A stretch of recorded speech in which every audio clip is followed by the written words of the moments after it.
Welcome to all. இன்றைக்கி நம்ம பார்க்க போகிற டாபிக் வந்து ஒரு சின்ன topic, image take. Image tackle நிறைய டைப்ஸ் இருக்குது. இதில் ஃபர்ஸ்ட் நம்ம பார்க்க போகிறது இமேஜ் எஸ்ஆர்சி.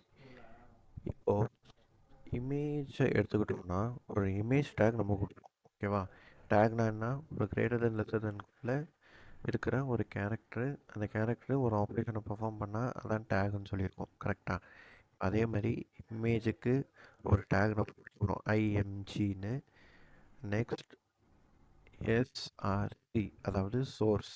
இந்த கிளிக் பண்ணுறோன்னா ஒரு டபுள் கோட்ஸ் ஈக்குவல் டுன்னு வந்துடும். கரெக்டாக?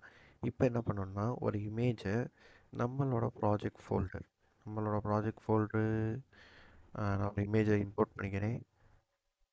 நம்மளோட ப்ராஜெக்ட் ஃபோல்டரான இந்த வீடியோக்குள்ளே போட்டாச்சு. ஓகே, இப்போது index.htmlக்குள்ளே போயிட்டு நம்ம அந்த சோர்ஸ்க்குள்ளே நம்மளோட ப்ராஜெக்ட் ஃபோல்டருக்குள்ளே இருக்கிற அந்த இமேஜை கூப்பிட்டுக்கிறோம். க்ளோஸ் பண்ணிட்டோன்னா இவ்வளோ தான் இமேஜ் டேக். இப்போ நம்ம இந்த கோ லைவ் கொடுத்து ரன் பண்ணி பார்ப்போம். லைவ் சர்வரில் நம்மளுக்கு ஒரு இமேஜ் டேக் மூலமாக ஒரு இமேஜை கொண்டு வந்தாச்சு. இவ்வளோ தான் இமேஜ் டேக். இப்போ அந்த இமேஜை கொஞ்சம் சின்னதாக்கணும்னா நம்ம எப்போயோ பார்த்த மாதிரி சோர்ஸ் போய்ட்டு ஸ்டைல் கொடுத்து width equal to 100 pixel, height equal to height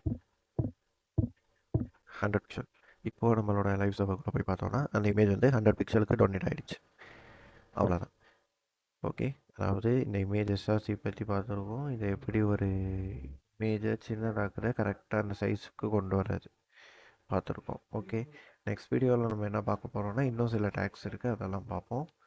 நீங்கள் வீடியோ சேனல் புதுசாக வந்தீங்கன்னா மறக்காம அந்த சப்ஸ்கிரைப் பட்டன் ப்ரெஸ் பண்ணிடுங்க. ப்ளஸ் இன்ஸ்டாகிராம் வீடியோ ஃபாலோ பண்ணிக்கோங்க. நான் போகிற நோட்டிஃபிகேஷன் எல்லாமே பார்த்து ஃபாஸ்ட்டாக வரும் உங்களுக்கு. அடுத்த வீடியோவில் பார்ப்போம். தேங்க்யூ. ஏதாச்சும் இம்ப்ரூவ்மெண்ட் கமெண்ட் பண்ணுங்கள்.